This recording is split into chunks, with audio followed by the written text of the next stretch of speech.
everyone. A very good afternoon or evening, depending on where you're tuning in from today. Welcome to our inaugural edition of A Cup of Teh featuring Alan Chew, London-based Singaporean restaurateur. I'm Bao Hui, Regional Director for UK and Ireland at the Singapore Global Network, and I oversee our engagement and our operations in the region, and I will also be your moderator for today. So, a little bit on the Singapore Global Network. So, the Singapore Global Network, or SGN for short, is a division of the Singapore Economic Development Board. And our mission at SGN is to broaden and deepen our networks of overseas Singaporeans, as well as friends and fans of Singapore. So, these refer to those who have lived, worked, or studied in Singapore, or haven't been to Singapore just yet, but are keen to get to know Singapore and the region better and to be a part of our community. So we are a growing global community and we run events and initiatives to bring together like-minded individuals and groups with Singapore at the heart. So before we dive right in, please take note of our ground rules so that we can make this session seamless and also enjoyable for everyone. We'd love to hear your questions for Alan today, so please submit them via the Q&A function located at the bottom of your screen. And also don't forget to upvote your favorite questions as well. This is going to be a Zoom webinar, so make sure your microphones remain muted for the duration of the session. And finally, we are recording this session, so if you're interested to check back for a replay of the session, head on over to our Singapore Global Network YouTube channel, where we also host recordings from our past events. Yes, hello, hi everyone. We've got everyone tuning in from UK and all across Europe today. Very nice to have you here with us. So before we invite our speaker, Alan Chew, on stage today, I just wanted to share a little bit more about A Cup of Teh. Today's session marks the inaugural edition of a series where we shine the spotlights on trailblazing members of our community here in Europe. We want to showcase their stories and their journeys. And if any of you in the audience have suggestions for personalities we could feature the next time, we'd definitely love to hear from you. And for today, we'll be chatting with Ellen about her entrepreneurial journey and her inspirations. I think many of us here in the audience, especially those tuning in from London and the UK, have heard about Ellen or maybe have visited her restaurants once or twice, especially when, that homesickness kicks in and we miss those flavors of home. So without further ado, let me bring Ellen on board. Hi, Ellen. Oh, hi. Hi, Bao Hui. Hi, everyone. Hi. Yes. Hi. Hi, Alan. Thanks so much for joining us this afternoon and for taking the time. So before we start proper, could I have you introduce yourself briefly to the audience? Tell us about yourself, when you came to the UK and your restaurants. Sure. Well, hi, everybody. My name is Alan Chew. For those who don't know me, good for you because it's the time that I'm going to share my story. For those who already know me, there might be some repeat telecast, then no choice lah. So, with my other half who had a job offer then, I basically have been here for the last 15, 16 years. My employer, previously in Singapore, Kopitiam, sort of like hooked me up with like UK landlord at that time for someone who wanted to open a food court here. So I was introduced to them. I went for an interview and I landed myself, with a consultancy job. So that's how I, started my journey here in London. And obviously, they also engaged for my skill set to actually bring the right tenants for their food court. But the consultancy was very, very kind of like short-lived because it was less than a year. The project didn't go ahead and I was left jobless again. So due to some planning issues and some challenges that we faced back then.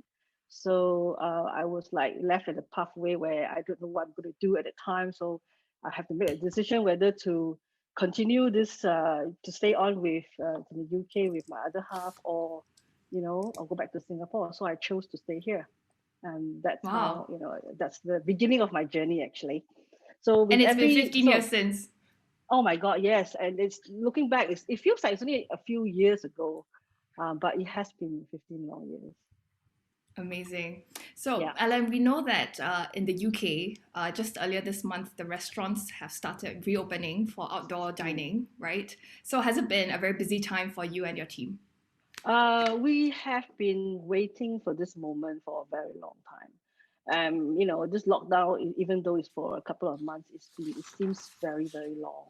So, yes, we were anticipating to open, and it has been incredible because we first opened our door a week ago for alfresco dining. Not all our restaurants has this luxury to have the outdoor dining. So the one that we were quite lucky to have the outdoor dining was in Rasa Sayang because we were based in Soho right now. So there were about 30 seats that we can actually sit our customers. So that helped us a lot. This initiative by the government was really fantastic because it was something that we're all waiting for, and you can see from all the news that this alfresco dining has been very, very hugely successful. So I was actually looking forward for the full opening on the Mm-hmm. 17th of May. Fingers crossed. Yeah, fingers crossed. Yes. Yes. I think I imagine, when all the restaurants are finally able to open for dining indoors as Mm. well, it's going to be really, really hectic for you, Oh, right? definitely. I think that is this lockdown, this pandemic has been, a very stressful moment for hospitality business owners, and especially on the hospitality because we are so very much affected, and it's something that we will never anticipate and never think about. So, going through this, it was really I can't describe that fear of that uncertainty, even though it's still well, this pandemic is still happening, but we can kind of see the light at the end of the tunnel now because things are reopening, and then Mm. it's summertime and people are going out. So that is a brand new feeling. But last year, this time round, it was so gloomy, it was so dim. Yes, we've come a long way since 1 year Yes, we ago. did. Yeah. Yes. So I actually wanted to start the session, Ellen, by Mm.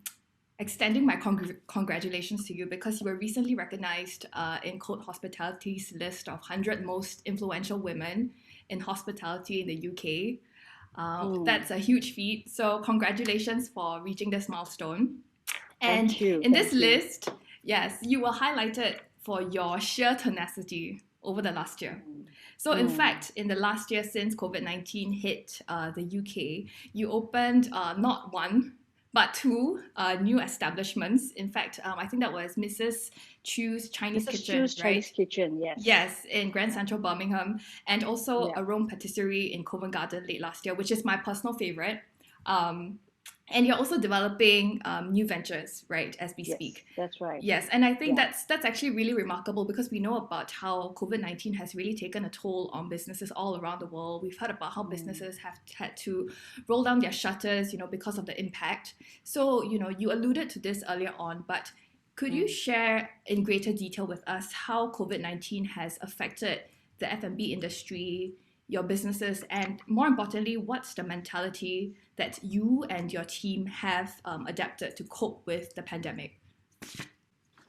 Well, as majority of the restaurateurs and business owners, we have suffered tremendously actually for this during this period of time. We have a giant loss of customers. We were affected not only morally but mentally, financially. So it's a very very big impact on us. And there were when this thing hit us in the beginning, there were a lot of new challenges that we faced. Like what are we going to do with the staff? How do you react to this because it was a sudden drop of sales, and there are just always new challenges and worries that come in daily. So I I I I kind of like got nervous and scared. I'm human for a couple of weeks actually when this lockdown started in March. So at that time, I was working from home. I was like, panicking, and my other half was like, "Hey, I know, Ellen, calm down." So it's a lot of things that's happening. But after a few weeks, I come to terms with myself and kind of think like, "Hey, do we want to like sit down and just think about what's going to happen? Why don't we, do something about it? Try new ideas, and go back to work again." have your bring back your mindset that you are trying something new. This is the best time to try things that you never tried before. Get your mind back to working together with some of your colleagues, of course, with very limited resources that you have.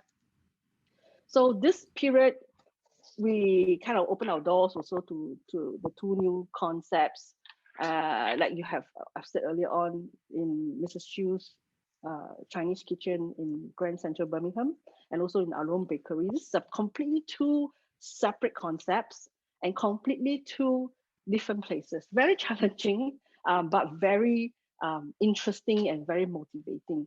So during this period of time, we also did a lot of R&D, experimenting chilled food, experimenting roast duck. In fact, we were almost ready to launch this roast duck. Is a Cantonese halal roast duck that we wanted to start rolling out online from our website as well as from our restaurant. I have to persevere. I have to lead the team because these people are there looking out at me and waiting for guidance. So I can't just simply not do anything. So I have to continue my search, continue the things that I'm doing, continue to lead the team, continue to find new things, and that's what we're doing for like the last past 12 months. And also brainstorming, and all these kind of paid off because it's through getting together, doing all the trials and errors and doing all the experiments that we kind of know what to look out for. So the Arome Bakery has been a success ever since we opened in December. Mrs. Chu's Grand Central has also been pretty successful before they announced the Tier 4 lockdown. So we have been trading quite healthily. So this helps my mind, at the time also.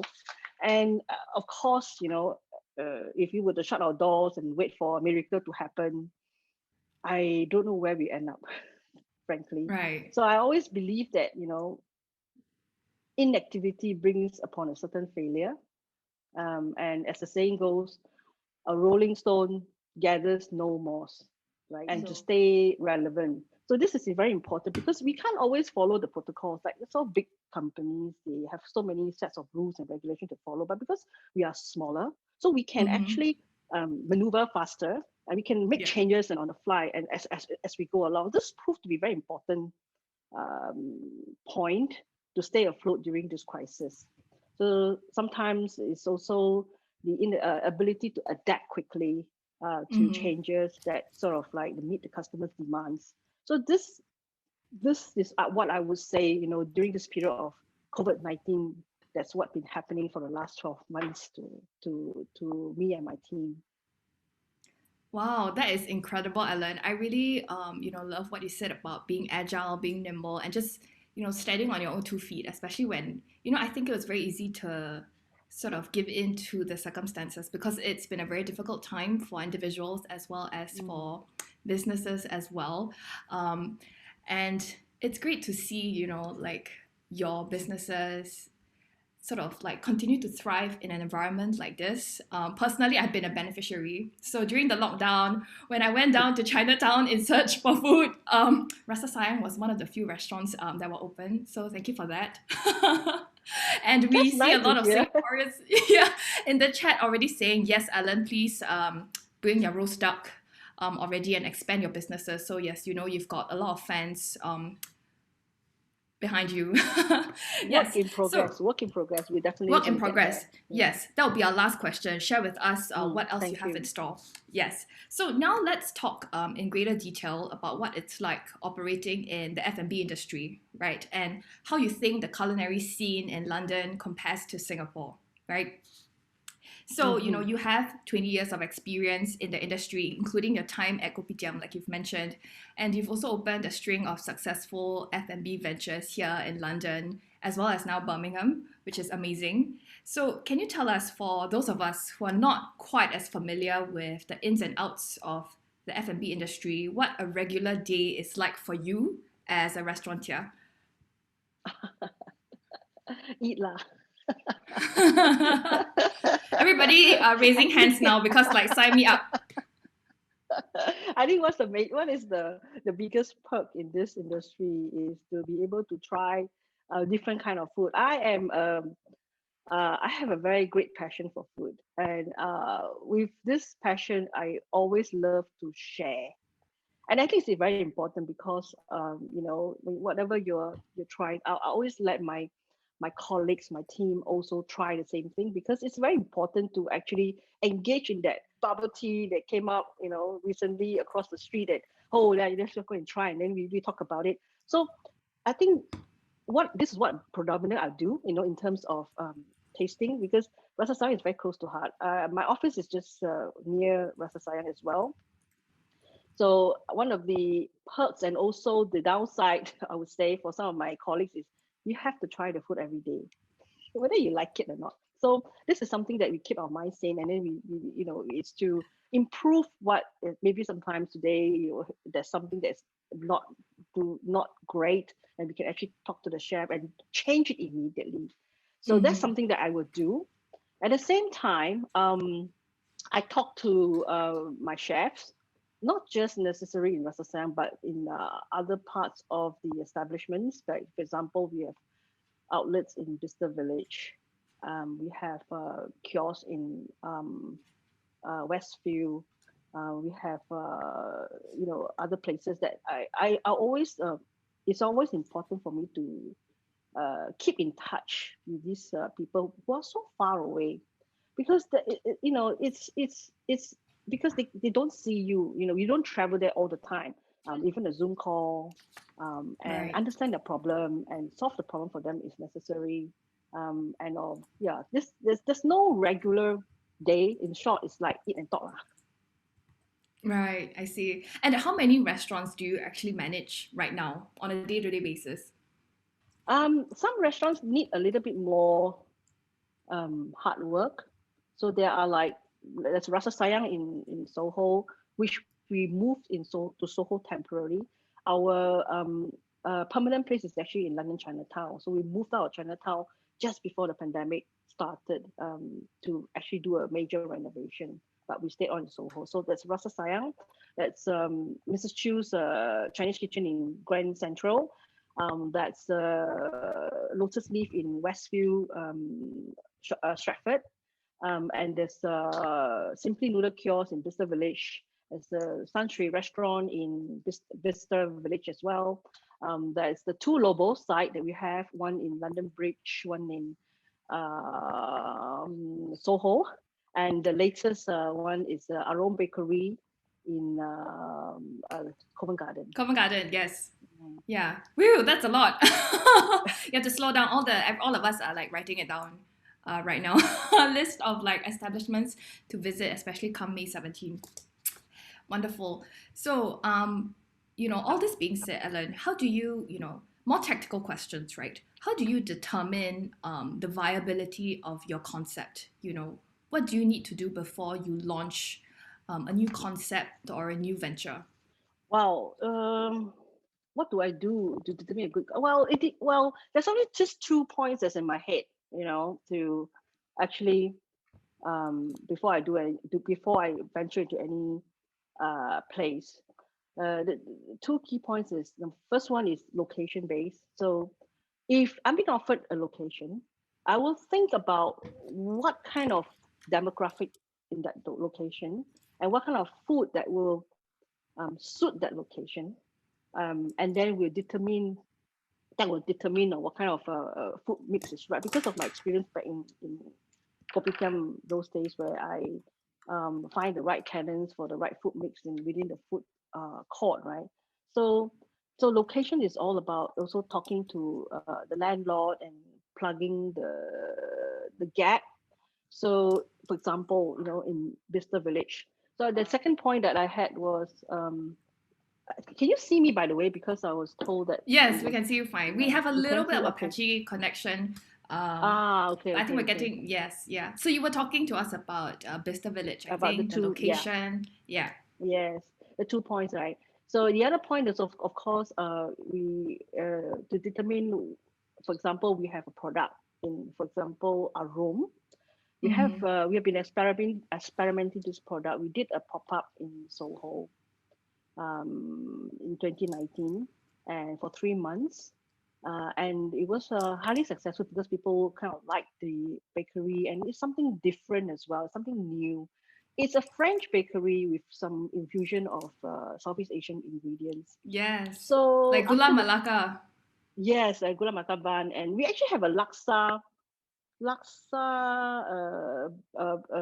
bake, but I think we will bring that back again. We also have a Oh, kopi wow. bun. We also Yes. had some, very something that you probably will understand when you look at the ingredients, Mm-hmm. And at that point, we did the pop up. We found out that the kind of food that is appealing to the customers, you need to have like Asian people as well. You need to be international. So that's how we determine that, okay, this product will suit Central London, where there are um, international customers. So, and that's how we found a place in Covent Garden. That's how I kind of like, think about. So it really depends on whether you're looking at the location or you're looking at the product itself. Wonderful. And Ellen, what, you've been in the business a while, like we said, right? So, what are actually some of your biggest business concerns every time you start a new venture? Wow, there's always a lot of concerns. We start a new venture, not just about about the numbers. I think the biggest concern that I think, in my opinion, is the right team for that Mm, place. And I think it's a quite crucial thing because when you think about it, like draw on my experience of setting up in Birmingham, it's so far away, and it's not a place that I can go to every day because it's about 2.5 hours drive from 2.5 hours to 3 hours drive from London. So it's the people that you put in the right team. So I will have to select carefully who is right for that place. You can't be there all the time. So to me, the concern is always about people, and of course, training, and whether they have enough training for the job. And it's always the HR issue that is always coming up with the problems whenever you open any food outlet. So it's always about mm, the people. So at the end of the day, I go back to my answer again. Is the biggest concern is always about the getting the right people for the job. right, I see. Yeah. So, what do you think then, having been working in London for a couple of years now, I'm curious to know how you think the Southeast Asian and British cuisines and palate differ. So we had a question from someone in the audience who was asking Mm. whether you think it's actually more challenging setting up restaurants here in UK vis-a-vis Singapore, because I think the impression is that Singaporeans in general are a little bit more adventurous when it comes to food. Mm.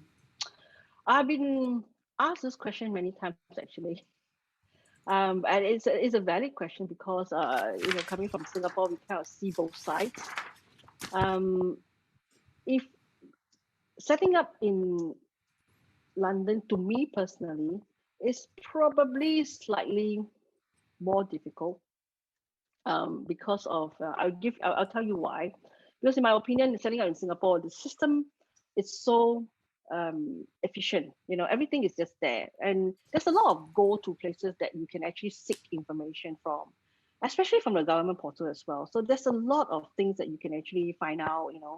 And because Singapore is a small country, so logistic wise, food ingredient wise, people hiring, understanding the food and all that is a lot easier to understand and get.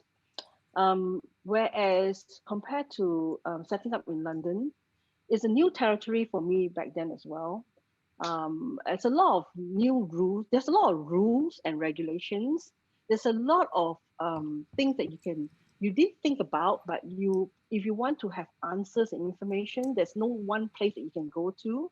UK is a very complicated system in terms of taxation as well, in terms of even for me personally, setting up a Southeast Asian restaurant, sourcing for ingredients is also a difficult. Logistic can be a problem because if imagine if I set up in Birmingham, how am I going to like deliver my some of the product that I want to cook in my central kitchen. I mentioned about logistics. I mentioned about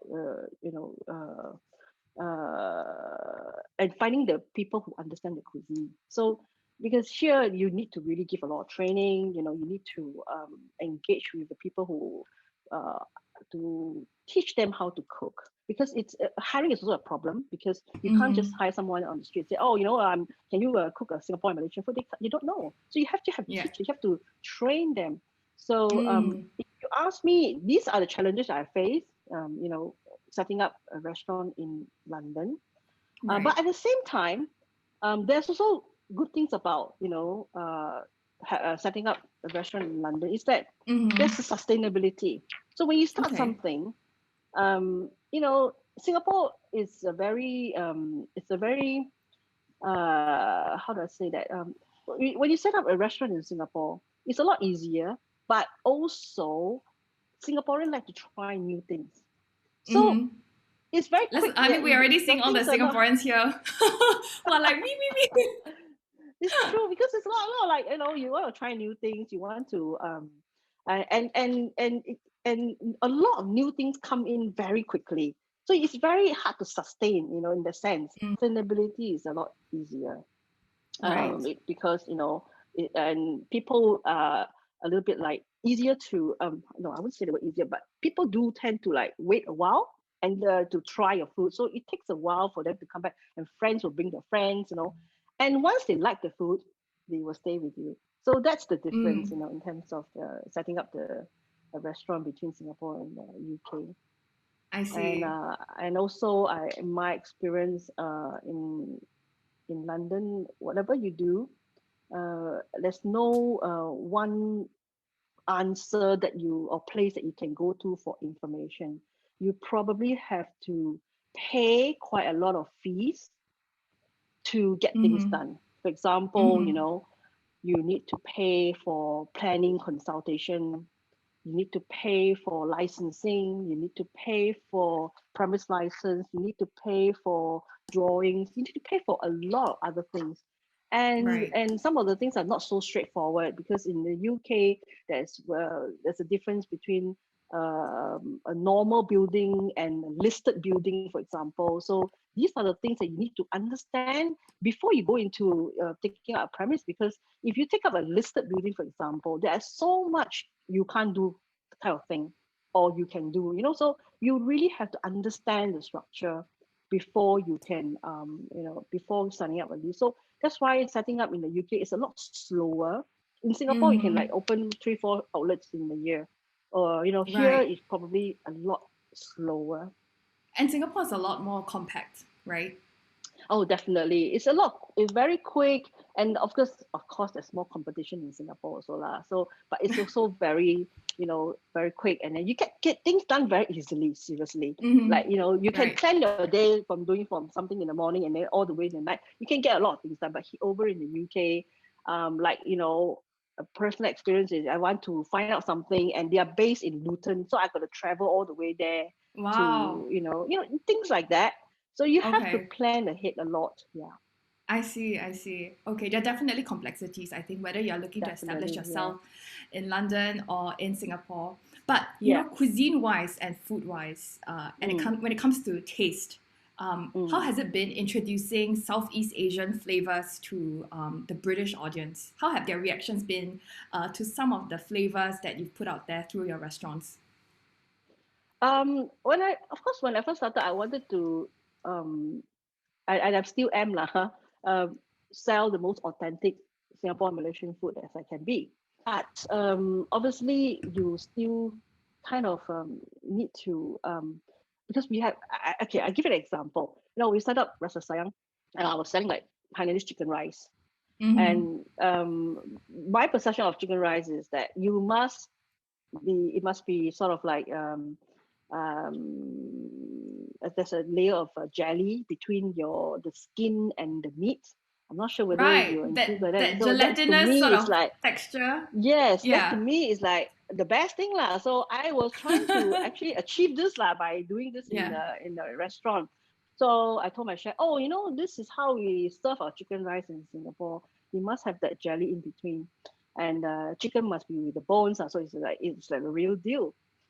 Um, but then we have a lot of customers that's returning our dish, and then say, no, the food is cold, and what is this jelly? It tastes weird, and what is this like pink bits near to the bones where it's not cooked. So I can't accept this. I'm returning the dish. So I have quite a lot of these rejections, and then somehow or other um and also there's also customers complaining that why are you serving your curry chicken with bones. That to us is that you eat curry chicken, eat with bones, right? I mean, you of course you take out the bones, but it comes with it. But in here it has to be boneless. So these are the things that we kind of like have to adjust Mm-hmm. and I wouldn't say amend, but adjust and kind of fine tune to suit the British palate in this case, Right. because we have to acknowledge that you're a different country. We have to acknowledge Mm-hmm. that there's a health and safety concern. There's about how we serve the food, and they are quite scared. They're seeing that the chicken is pink. So these are the things that we have to overcome. Right, right. Yeah, I imagine it's actually a very fine line to walk between wanting to present that authenticity, right, as Mm, well as making a dish more palatable to mm. audiences who are not as Yeah, familiar with the dishes, right? yeah, yeah. And of course, also our one of our USP in the restaurant is also to serve halal food. Because I Mm-hmm. grew up in Singapore, right? When you have your Yes. friends, Malays and Indians and whatever, we don't really care. We always sit together and eat. It's very common for us. So we have this multi-rational, multicultural, we understand about oh, there's Diwali, there's Ramadan. We understand the sensitivity. We Mm-hmm. understand the needs of Mm-hmm. the of our friends. Yeah. When I came to the UK, of course, it's a Yeah. no-brainer for me to actually do this Southeast Asian restaurant with halal in mind, because that it Mm-hmm. reaches out to a wider audience as well. So I started the halal journey like way back about 16 years ago, and I'm probably one of the early um, halal Chinese restaurant back Mm-hmm. then. Mm. Right. Amazing. So And yeah. in the close to 2 decades that you've been here in the UK, right? How Mm. have you seen Asian cuisine evolve in London and more broadly in the UK? Oh yes, that is it's a big shift actually for the last probably 5 to 7 years, I would say, because in the past, let me give you this story that I had in mind when I first started in 20 2006. I was like, I had a very fantastic location. I was selling like zap cai peng, zap cai peng, like the economical rice. So I was like, oh, Mm-hmm. I had my idea about how you want to serve the food in front and different dishes. So I came across this place, and this guy was selling something similar to what we have in Singapore, but with very, very little variation. So he's only selling chicken. So when I took over the place, I brought in different kind of dishes, like beef, um, fish ball, and cuttlefish, and all kind of seafood as well, like some type of stall. But then I was wondering, why is it that people always choose the same thing? Sweet and sour chicken, sweet and sour, like honey beef, just a very specific things, and they don't really understand about these variety. Mm-hmm. And I even have customers coming to me and say, "Oh, you give me a thumbs up." I said, he told me I was selling this vegetarian prawn, and he gave me a thumbs up. I said, "It's the most fantastic prawn that he ever eaten." So I was Uh-huh. like taken aback, like, "Oh wow." The understanding of the food was very it's very low. You know what I'm saying? So Mm. that was like way back 16 years ago, and at that time the food scene was a lot of dim sum place, a lot of roast duck and Chinese takeaway in central London. So back to the example that I mentioned. So the people I mean, if you introduce something new to them, and fish ball, I was like so excited to bring my fish ball in at that time. It's not, people don't understand, and I had a hard time trying to clear my fish balls. that I brought from Was it because they Singapore. were So I like, had what to is give it that? Like away to fish in a a lot of bowl? my friends. Yes.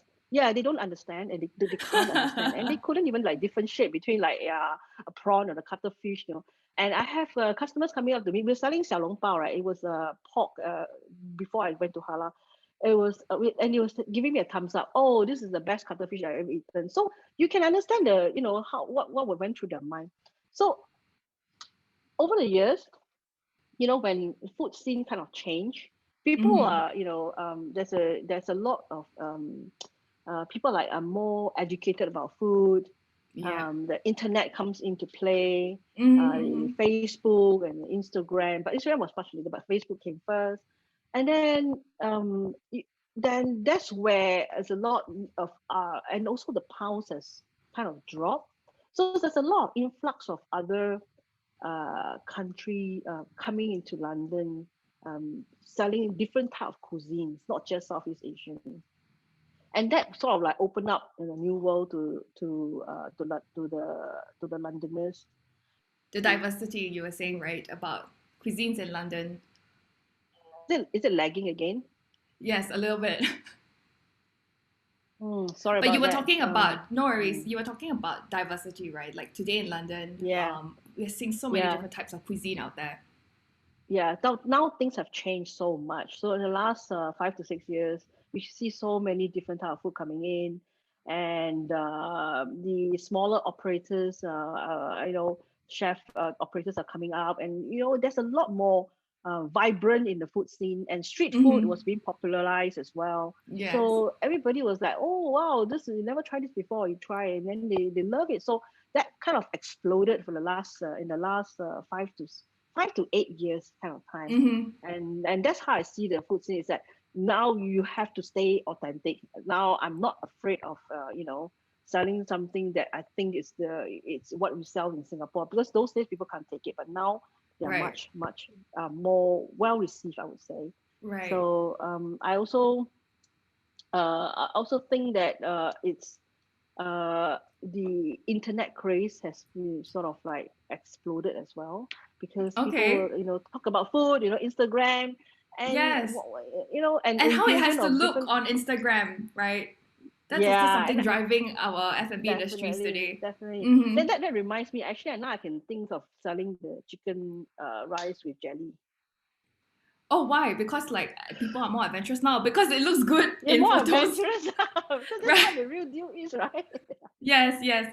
And I think you had a story too about how, like, in the past, maybe hanging up duck heads, like you see in the duck rice stalls in Oh Singapore, yeah, would be like, ew, to everyone in London then, but now that's a totally different take already. yeah. Because I think those days I do what I do best. I mean, like whatever I learned in Singapore, I just try to like uh, put it in here. We do what we do best is to, after you roast the duck, you hang the duck at the window, right? And then you showcase your wonderful duck that's been roasted in golden color with all the spotlights and all that. I did that, and back in 2006, and then I've seen like customers taking photos of my duck, and I thought it was like, wow, they like my duck so much, they took my duck, they took a photo of the duck. But I went to, but then when I saw the photos that they took, they were like showing a very disgusted face, and then taking a photo. Mm-hmm. So I actually went to ask them, is there something wrong with the duck? They said no, the duck looks disgusting. Then I realized that actually, we don't it didn't occur to us because we're quite used to it, but having the Yeah. duck with the head, hang with the head there, it looks Yeah. disgusting to them. And then I kind of like think about it. Oh yeah, actually, you think about it, right? When you go to Nando's to eat, Yes. they don't serve you the chicken with the head, right? Yes, never, right? It's always, the food is sort of separated from the rest of the body. You don't really realize it's a chicken or a duck or anything like that. Yeah, yeah. So Yes. these are the things that I didn't know until you get into Mm-hmm. business, and then you realize that, oh, actually, oh, these are so many things that you actually have to think about, and then now I Yes. kind of like remove the head before I display the duck. Yeah, so Right. the Amor cannot see anything with the heads and the eyes, as you know. Even the fish head also, they cannot see the fish head, so they would prefer to have a fillet, So Mm-hmm. these are the things that we need to understand. Mm. Probably when I first came, I don't. Yes, yes. We had, I think, someone in the audience talk about how, like, I think even just the fish eyes alone will drive away those who are not familiar with Oh my Singaporean God, or the fish Southeast eyes. Asian cuisine. I tell Yes. you a story. I always go to my fishmonger, and every time I buy the fish, I always ask them, "Do you have any fish head?" And then he will say, "What fish head are you talking about? Anything except salmon head. I don't really like the salmon head, but any fish head that you have." He actually go to his bin that he throw away all the bones and all that, and pick up the fish head and give it to me. So this, and we still do it until today. So these are the Hmm. things that um we Asians will love lah. Like eat the Yes. fish head They with the say the best eyes and part is all the that. fish head, right? Yes. Definitely, definitely, yeah. So actually, it's what they do, they throw is actually to our benefit lah, because we get to enjoy the One fish man's head. trash is another man's treasure, they say. That's right. But if you go to a Chinese supermarket to buy Mm-hmm. the fish head, they actually charge you for the fish head Ah, I because see. they Okay, know. so go to your local fishmonger. Okay, got it. Hot tip. Yes. Yeah. Okay, Ellen, I think it's now time for us to segue into taking questions from the floor because we've gotten Mm, so many questions. I think so many mm, people are very enthralled hearing a story. And I think as a really nice transition from what we were talking about, we have a question here from Kirsty. We were talking about British cuisine and authenticity, right? So, Ellen, what are your thoughts about global cuisines moving towards fusion offerings to cater to more international tastes and travelers versus preserving our traditional dishes, right? Especially as they might be dwindling, through the generations. Wow, that's a long question. I think you need to repeat that question again. So basically, the question is, what are your thoughts? Today we see fusion food, right? Like people's tastes are being a lot more global and internationalized now. But at the Mm, same time, there is also that sort of push to preserving our culture, heritage mm. food. What is your take on that? No, I think I am for the idea of preserving the heritage food. I think it's important to keep it real, because Mm-hmm. this is something that is what you grew up with is in the memory as well. But of course, Right. as I mentioned earlier, still need to take into consideration some certain things that you need to adjust, to suit the palate here. And I think it's to me, I feel heritage food is important and you should keep it that way. Like, you want to have a bowl of laksa is how it's supposed to be taste like is to have a bowl of laksa. So I don't think you should, change anything. But you may find challenge in finding the right ingredients and get the local produce. And that would be good. So I think it's important for us to actually keep it as real as possible. Right. And Yes. yeah, and of course, fusion food is also something that it's trendy to me. Like for example, Arome is actually I wouldn't say it's very extremely French because there's Southeast Asian ingredients, right? So Yes. there's some fusion into it. But how that's why I was thinking like, okay, it's important for us to put some ingredients in to actually tell people that this product, although some of the ingredients are from Singapore, like Gula Melaka, for example. So you tell them a bit of Singapore as well. So these are important for me to consider. Mm-hmm. Mm. Right, I see. And we've actually gotten a lot of questions from people in the audience. They are asking Ellen, uh, do you have plans to open more restaurants outside of London and possibly even outside the UK? For example, I think you've got a couple of fans here in Germany. A few Mm. people were asking if you will franchise your business as well. Oh, thank you. That's really uh, nice to hear that, to be honest. We obviously at the moment our base is still very much in the UK. We have to get our foundation right. We Mm-hmm. have to be very strong where we are right now before we actually move out. I'm not saying that we won't be, but I think if the opportunity arise, we will move out of our comfort zone and go to other parts of the Europe and even back to Singapore actually. So it's not Mm-hmm. a say no. But at this moment, since the pandemic is still, um, the COVID-19 is still going on, so we try to keep it real, keep it, do what we best can, do what we do best right now to focus our attention in UK market before we go out. Actually, before this all these questions, right, I actually have a story to say as well. I'm not sure whether I've got enough time to share this story, but I think it's important, and I think I Mm-hmm. want to share this so that people know what we're going through as at the Yeah, we're same all time. yes, yes. I think when we this happens in 2008. I remember we took up a place in central London, in Oxford Street. So it was a very busy place, and we signed the lease closer to the end of the year. So we couldn't Mm-hmm. renovate at the time. So it's been left empty for about 2 months.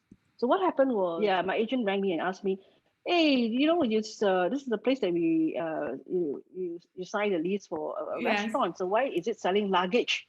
Then I was like, "No, I'm not selling luggage." So I rushed down to have a look actually, and I realized that my place has been squatted lah.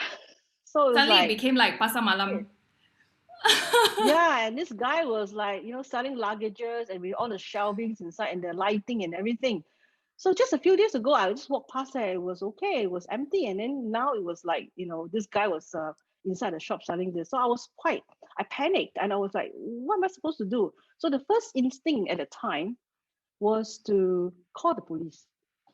So and Mm-hmm. and and it's natural for me to want to do so, but somehow or other I didn't do that. I went to actually call up a friend of mine, a business Mm-hmm. associate.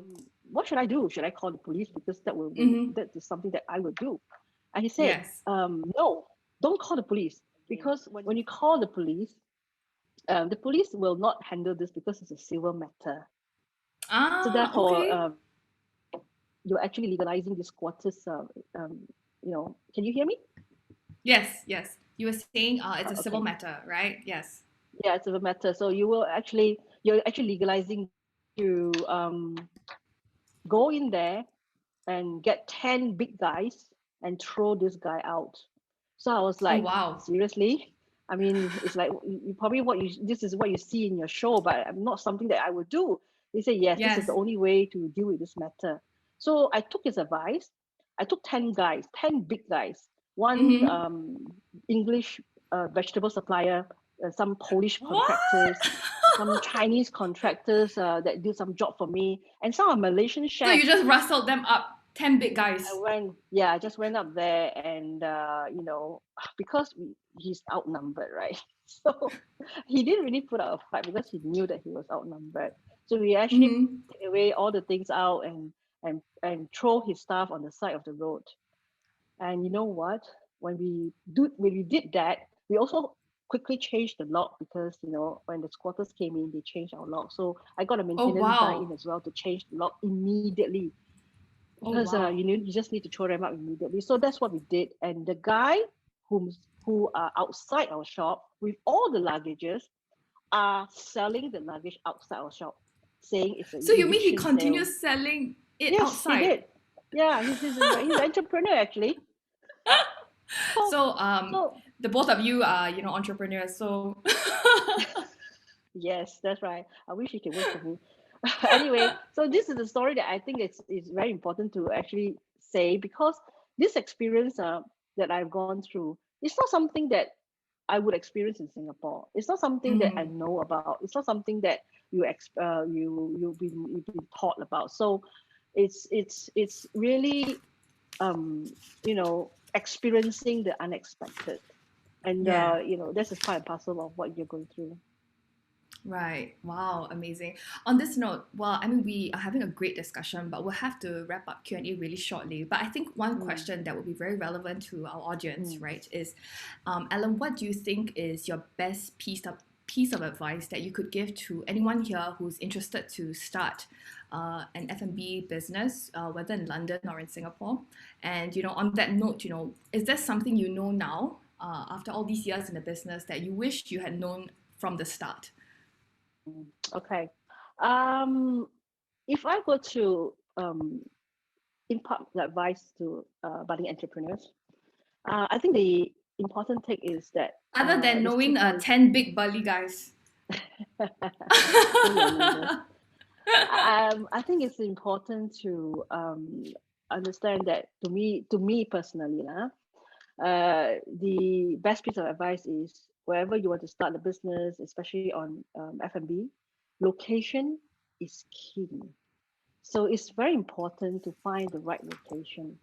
And even though your food, if you have the best food and the best service, if your location is not as good or it's a bit more obscure, it will take a longer time, and to recover all your sales and then recover all your investments. So before you actually do that, right, you could have been running out of your resources and out of your money.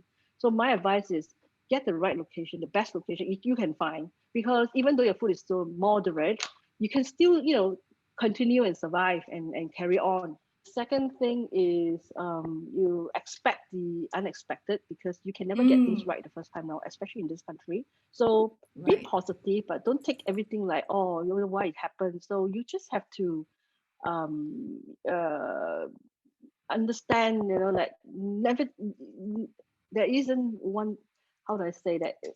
Things will never be right the first time round. So you just Mm, have to um, have this thought in mind. And the next thing is very important to me: be very, very, very thick skinned, because that's how I okay. got Bicester Village. Because if I didn't do that, right, I don't think I will ever go into Bicester at all, because I was thick skinned enough, because I keep uh, um, going to them, finding the ways to reach out to them. And Mm-hmm. I tried many, many ways. Trust me, it's not just once. I tried like 5 times. So just be perseverant. You just have to be thick skinned and just, believe in yourself and just do it, and do it many, many Right. times. If it's not doing, if it doesn't come back to you the first time around. Right. And have a little bit of the spirit of the Singaporean auntie living inside us. Yeah, still, yes, it's true. It's actually very true.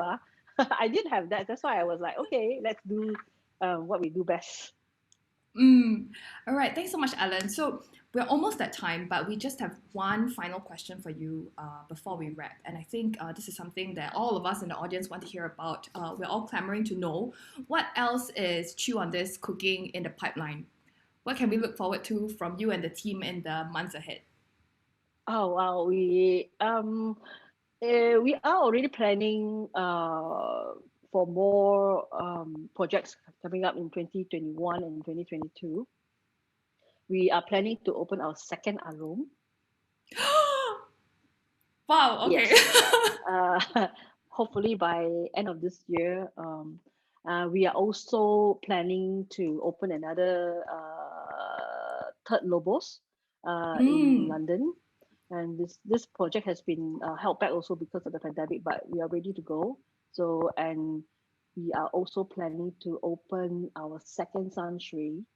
We have Shan Shui in Bicester Village. We are planning to open a second Shan Shui in London this time round, and Mm-hmm. another Mrs. Chew's in London as well. So there's a lot, actually coming up. So Oh it's my actually, goodness. our team are, I think we'll be very, very busy, and we're Very also busy, I'm thinking of sure. rolling out the roast duck in months to come, as I mentioned earlier. So it's Yes. the roast duck I think you need to online, start and a wait list, Ellen.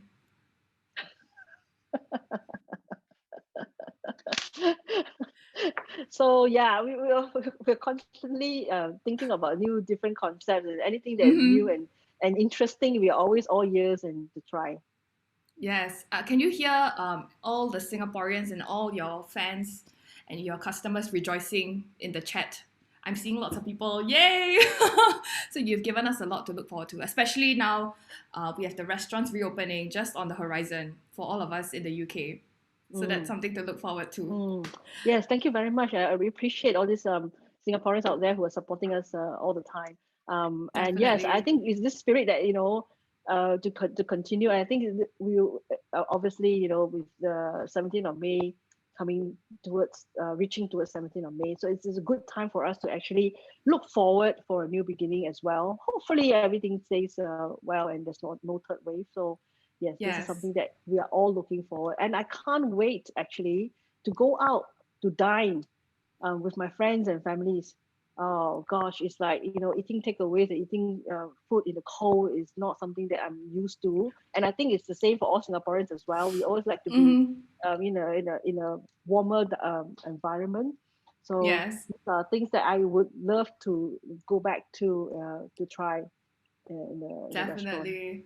Yes. So thank you so much, Ellen. Thank you for taking the time today amidst your schedule. I really enjoyed talking to you today, and I think so many of us in the audience really enjoyed hearing your stories too. So thanks so much for sharing with us. Oh, thank you for inviting me here today. And Yes, thanks for kickstarting a cup of day. We hope that there is going to be a lot more to come. Yeah. thank So you, thanks, Bao before Hui. we Thank you. close, yes, we just have a couple of admin announcements. So please stay with us. So we appreciate if all of you in the audience could take some time to fill up our survey. So this survey will take no more than 3 minutes, but will go a long way in helping us do better for future events. So we've included a QR code here on this slide, which will take you right to our survey. And finally, if you haven't already, we would like to invite you to join our growing SGN community. By joining us, you'll get plugged right into our community and be in the know of our upcoming events like a Cup of Teh, especially if you enjoyed it today.